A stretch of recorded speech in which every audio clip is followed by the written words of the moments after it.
Science Galaxy के YouTube मंच पर आप सभी का एक बार पुनः स्वागत है। पिछले लेक्चर में हम लोगों ने देखा था तरंग गति और ध्वनि से संबंधित तमाम सी परिभाषाएं और उनके उदाहरण देखे थे। जिन लोगों ने हमारा पिछला वीडियो नहीं देखा है वो इस वीडियो को समझने से पहले पुराने वाले वीडियो को जरूर देख लें, जिससे कि उनको बेसिक जानकारी मिल पाए। हमने आपसे चर्चा किया था कि ध्वनि कितने प्रकार की होती है, तो वहां पर आपने देखा था कि ध्वनि तरंगे 3 प्रकार की होती हैं।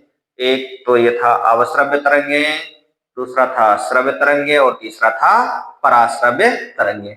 सबके हमने एग्जाम्पल देखे थे, सबकी हमने आवृत्तियां देखी थी कि जिनकी आवृत्ति 20 हर्ट्ज से कम होती है उनको हम अवश्रव्य तरंगे कहते हैं। जिनकी आवृत्ति 20 से 20,000 हर्ट्ज या प्रति सेकंड होती है उनको हम श्रव्य तरंगे, और जिनकी आवृत्ति 20,000 हर्ट्ज से अधिक होती है उनको हम पराश्रव्य तरंगे कहते हैं। सबके एग्जाम्पल आपको बताए गए थे।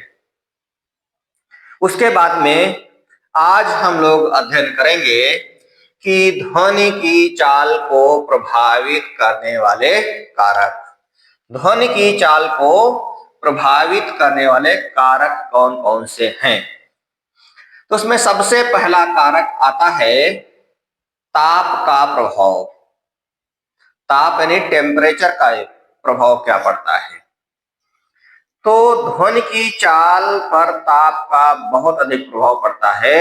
ताप बढ़ाने पर ध्वनि की चाल बढ़ जाया करती है। ताप बढ़ाने पर ध्वनि की चाल बढ़ जाया करती है। और जनरली 1 डिग्री सेंटीग्रेड ताप बढ़ाने पर 1 डिग्री सेंटीग्रेड ताप बढ़ाने पर ध्वनि की चाल में 0.61 मीटर प्रति सेकंड 0.61 मीटर प्रति सेकंड की वृद्धि हो जाया करती है। हमारे पास तमाम से प्रश्न बोर्ड परीक्षाओं में ऐसे होते हैं, ध्वनि से संबंधित, ध्वनि की चाल से संबंधित होते हैं। उसमें एक तो पहला प्रश्न यही बन जाता है कि 1 डिग्री सेंटीग्रेड टेम्परेचर बढ़ाने पर ध्वनि की चाल में क्या परिवर्तन होता है। तो आप ध्यान रखेंगे इतना परिवर्तन होता है 0.61 मीटर प्रति सेकंड का। अब भिन्न भिन्न टेम्परेचरों पर भी ध्वनि की चाल पूछ ली जाती है। तो इसमें हम कह लें कि 0 डिग्री सेंटीग्रेड पर 0 डिग्री सेंटीग्रेड पर ध्वनि की चाल होती है 331 मीटर प्रति सेकंड। 0 डिग्री सेंटीग्रेड पर ध्वनि की चाल कितनी होती है? तो हम क्या बताएंगे? 331 मीटर प्रति सेकंड। अगर कहीं प्रश्न पूछाता है ध्वनि की औसत चाल क्या होती है, तो आप बताएंगे 343 मीटर प्रति सेकंड। यह जो चाल होती है ये 25 डिग्री सेंटीग्रेड 20 डिग्री सेंटीग्रेड इसके आसपास जनरली पूछा जाता है। तो मैं आपको क्लियर कर दूं कि 20 डिग्री सेंटीग्रेड पर ध्वनि की चाल 343 मीटर प्रति सेकंड होती है। 20 डिग्री सेंटीग्रेड पर ध्वनि की चाल 343 मीटर प्रति सेकंड होती है।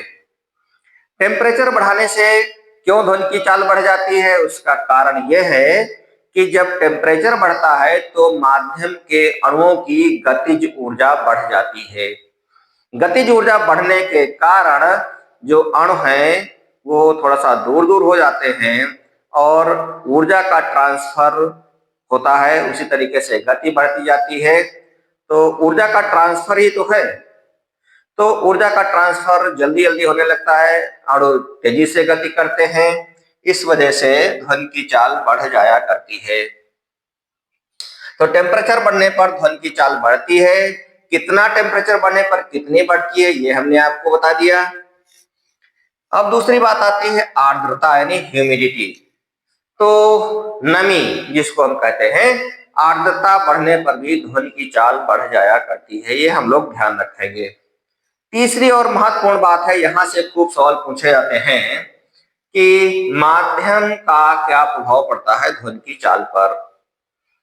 तो माध्यम हमारे कौन कौन से हो सकते हैं? हमारा माध्यम ठोस हो सकता है, हमारा माध्यम द्रव हो सकता है और हमारा माध्यम गैस हो सकता है।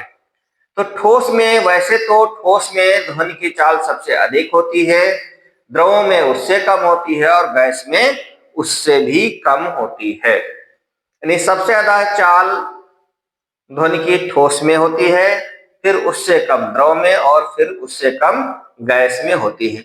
लेकिन हमने एक टेबल के माध्यम से आपको विभिन्न ठोसों में ध्वनि की चाल, विभिन्न द्रव माध्यम में ध्वनि की चाल और विभिन्न गैसों में ध्वनि की चाल आपको यहाँ पर एक टेबल बना करके दे दिया है। इस टेबल को आप नोट कर लें।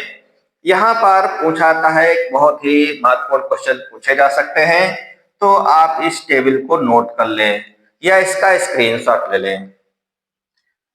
देखिए, हमारा माध्यम जो ठोस है उसमें हमने एल्यूमिनियम लिखा है, निकेल, इस्पात, जनरली इस्पात और लोहे में पूछा जाता है प्रश्न यहां से, तो इन दोनों को तो हम जरूर याद रखेंगे, फिर भी ये सभी महत्वपूर्ण है आपके लिए। एल्यूमिनियम में ध्वनि की चाल होती है 6420 मीटर प्रति सेकंड, यानी सबसे अधिक होती है। फिर इसके बाद में निकेल आता है। निकेल में ध्वनि की चाल होती है 6040 मीटर प्रति सेकंड, MS करके लिखा है, नहीं मीटर प्रति सेकंड। तो निकेल में हो गई 6040 मीटर प्रति सेकंड। इस्पात यानी स्टील में होती है 5960 मीटर प्रति सेकंड। और इसके बाद में थोड़ा सा लोहे में कम होती है और लोहे में ध्वनि की चाल होती है 5950 मीटर प्रति सेकंड। फिर इसके बाद में आता है कांच, और कांच में ध्वनि की चाल होती है 3980 मीटर प्रति सेकंड। ये तो कुछ ठोस माध्यम रहे जिनमें ज्यादातर इस्पात और लोहे से संबंधित प्रश्न पूछे जाते हैं। इसके बाद में हम आते हैं द्रव पर।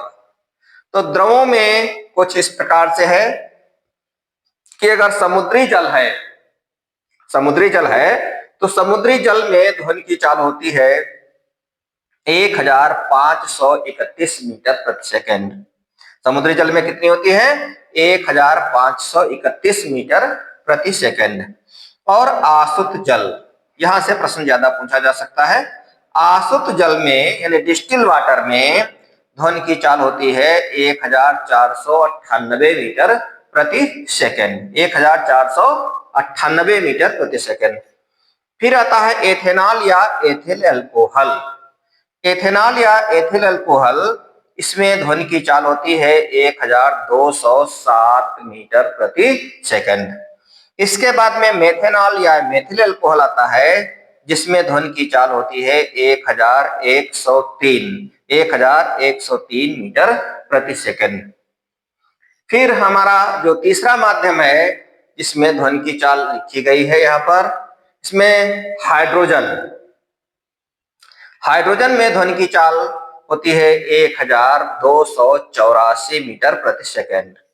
फिर उसके बाद हीलियम में होती है 965 मीटर प्रति सेकंड। और हीलियम के बाद में वायु में ध्वनि की चाल 346 मीटर प्रति सेकंड होती है। फिर बात आती है ऑक्सीजन में ध्वनि की चाल है 316 मीटर प्रति सेकंड।